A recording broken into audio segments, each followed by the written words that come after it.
Hello friends, ఈరోజు video ఏంటంటే చూడండి, ఇది నా టైప్ రైటింగ్ క్లాస్. సో నేను ఇంగ్లీష్ లోయర్ పాస్ అయ్యాను ఆల్రెడీ. ఇప్పుడు హయ్యర్ ప్రాక్టీస్ చేస్తున్నాను.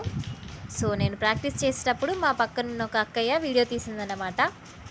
చూడండి, ఇలాగా పేపర్ పెట్టడం ఉంటుంది. ఇందులో అన్ని వేళ్ళు యూస్ చేసి ఇలా మనము ప్యాసేజ్ ఇస్తారు. ఒక బుక్ ఉంటుంది ప్యాసేజెస్కి సపరేట్గా.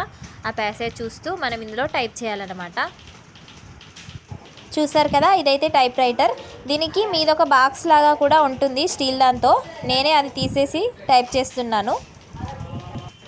ఫ్రెండ్స్, మనకి టైప్ రైటింగ్ ఎగ్జామ్ అయితే లోయర్ హయ్యర్ రెండు ఒకేలా ఉంటాయి.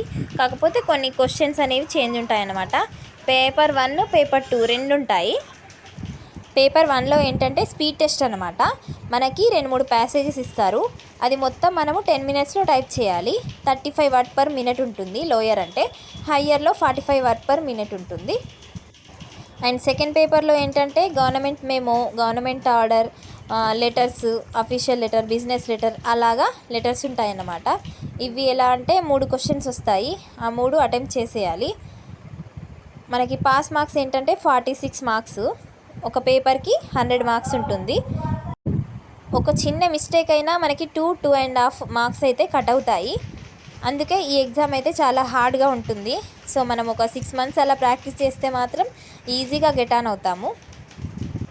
మనము ఈ ట్రైనింగ్ పూర్తి చేసుకుని ఎగ్జామ్కి అటెండ్ అవుతే మాత్రం మనం పాస్ అయితే గవర్నమెంట్ సర్టిఫికేట్ వస్తుంది. అది కూడా టెక్నికల్ అండ్ ట్రైనింగ్ ఎడ్యుకేషన్ ద్వారా. సో మనకి ఆ సర్టిఫికేట్ తోటి కోర్టులలో టైపిస్ట్ జాబ్స్ పడ్డప్పుడు అప్లై చేసుకోవచ్చు. ఫ్రెండ్స్, మీకు ఇంకా ఈ టైప్ రైటింగ్ గురించి ఏమైనా డౌట్స్ ఉంటే నాకు కామెంట్ చేయండి. అండ్ నా ఛానల్ని ఇప్పుడే ఫస్ట్ టైం కనుక చూస్తున్నట్లయితే ప్లీజ్ సబ్స్క్రైబ్ చేసుకోండి. వీడియో నచ్చినట్లయితే లైక్ చేయండి. మీ ఫ్రెండ్స్కి కూడా షేర్ చేయండి. Thank you so much for watching.